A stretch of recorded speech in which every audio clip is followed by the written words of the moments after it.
after I did Lorne Michaels, after I did Saturday Night Live, Lorne Michaels said something that I got to share with you. He goes, "You went to Peggy Caford School, didn't you?"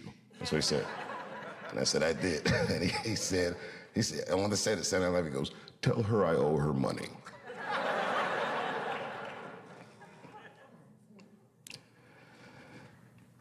You know, I never asked to have this theater named after me. Peggy asked me. She was ailing, and I went to her house to visit her. She said, "I want you to put your name on the school." She said, "It will help us raise money for the school." And to me, it was like, I felt like I'm a little young for that, and I'm still kind of using the name, you know what I mean?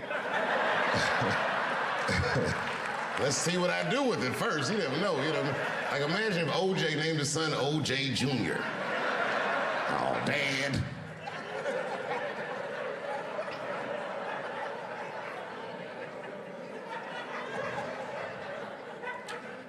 And around then, I was receiving the Mark Twain Prize, huge honor. And the next day, all the artists that came to honor me, the Bradley Coopers and Chris Tuckers and all these great people, came to Ellington, and they taught master classes for the students.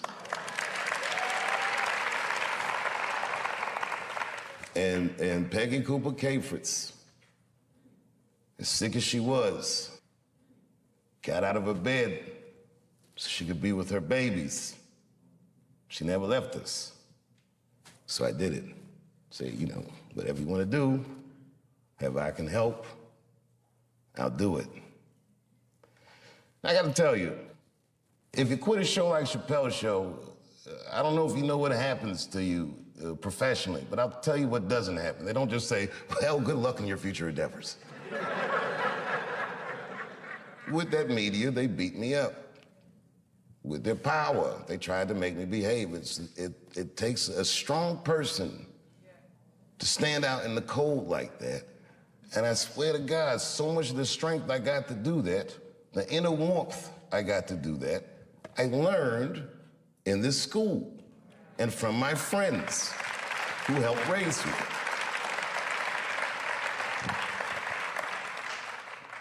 So why wouldn't I do anything I could to help my benefactor? And the last time I came back, after the closer, when the kids were mad at me, I gotta tell you, that was quite the day. All the kids were screaming and yelling. I remember I said to the kids, I go, "Well, okay, well, what do you guys think I did wrong?" And a line formed.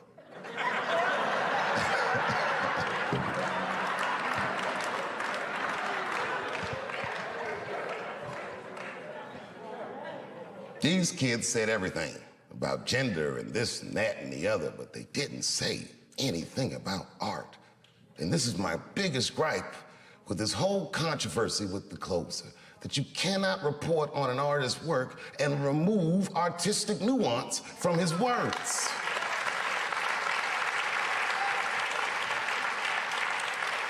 It would be like if you were reading a newspaper and they say, "Man shot in the face by a 6-foot rabbit, expected to survive." You'd be like, "Oh my God." And they never tell you it's a Bugs Bunny cartoon.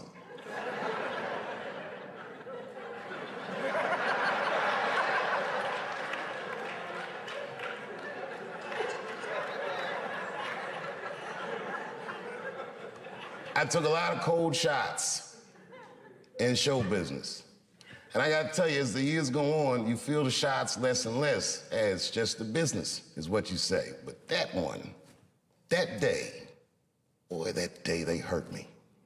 When I heard those talking points coming out of these children's faces, that really, sincerely hurt me. Because I know those kids didn't come up with those words. I've heard those words before.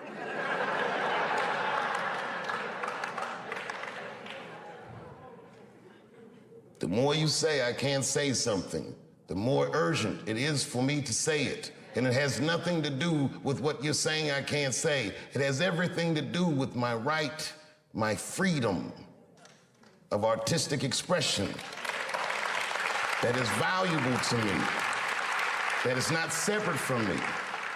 It's worth protecting for me and it's worth protecting for everyone else who endeavors in our noble, noble professions. And these kids didn't understand that they were instruments of oppression. And I didn't get mad at them. They're kids, they're freshmen, they're not ready yet. They don't know. What made me mad, and I am this petty,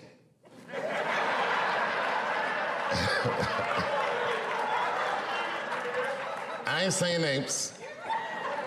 One of the kids' mother went on Fox News. And she used to be a student here. I remember her face, but I don't know if she was particularly popular. Anyway.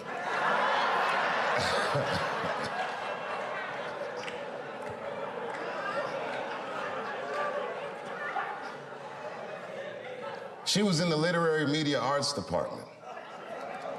She said a lot of things that I didn't like, a lot of things, but, you know, that's her right.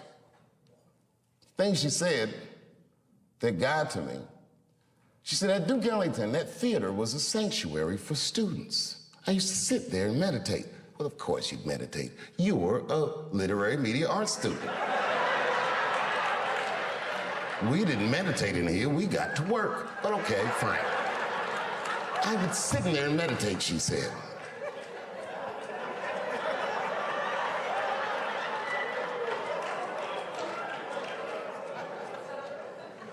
And then she scrunched her face up. She's a beautiful woman, but her face looked hideous the way she scrunched it up. And she said, and just to imagine his name on that theater. How could you do that to those kids?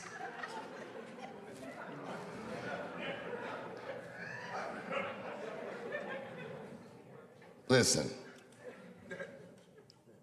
No matter what they said about the closer, it was still the most watched special in the world.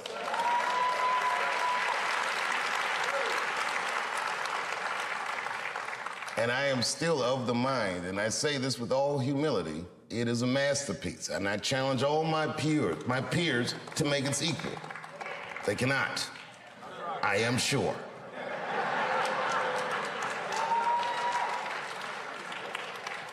It will be decades before you ever see someone in my genre as proficient as me. I am maybe a once-in-a-lifetime talent. I am telling you the truth.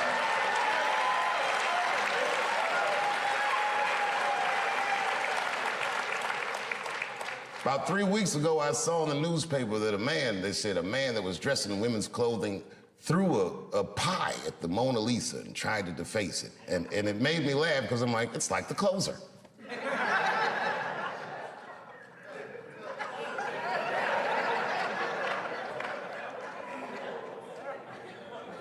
I said it to the kids that day, if you have a better idea, then express it, and you can beat me. It's that easy. If you have more talent than me, then display it, and you can beat me with certainty. This is what our genre is about. The idea that my name will be turned into an instrument of someone else's perceived oppression is untenable to me. The fact that if my name was on this theater and the kid that walked through that door would feel anything other than pride in their school and in their endeavors, well, that's untenable to me. So on Friday, I decided that I don't want my name on the school. Hear me out.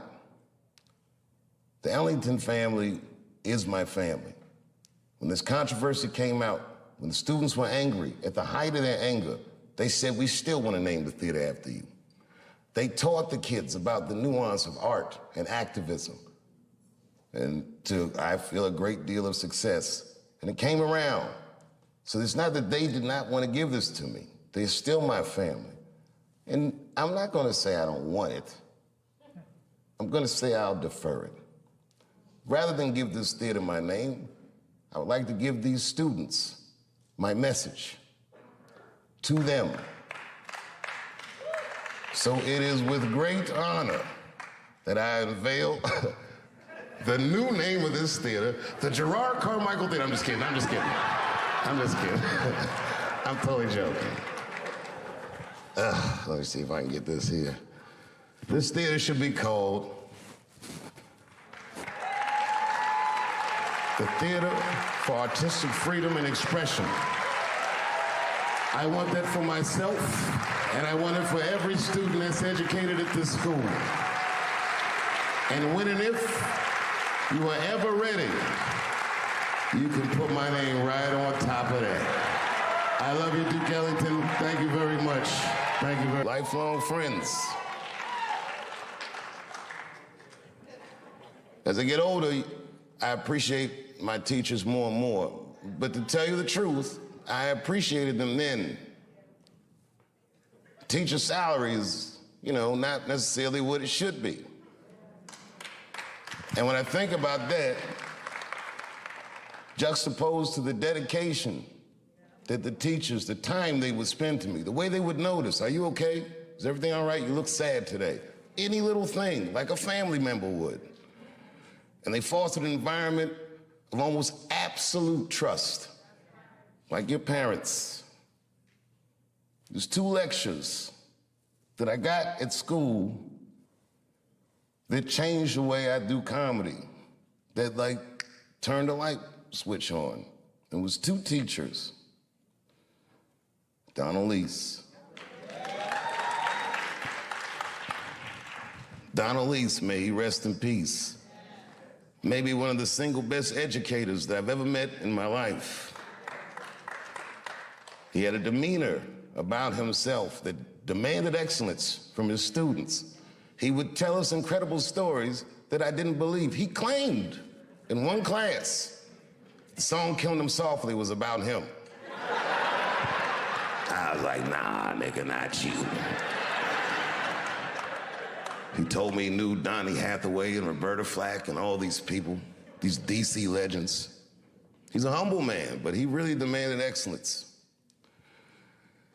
And he gave us a lecture once on a concept called polarization. Polarization meaning the idea that if you can make everybody look at the same thing at the same time, that their rational mind will decrease and their emotional response will increase. He said that's how audiences work, that's how mobs work, that's how you make a person lose themselves in the crowd. I got it. As he was saying this, he would hold a staple in his hand. It was a good lecture. He said, everyone focus on the staple, and then he would explain to us what polarization is as we're all looking at the staple, and then he'd scream, ha! And everyone would jump, oh! And he said, what you scared of? Oh, shit, that works.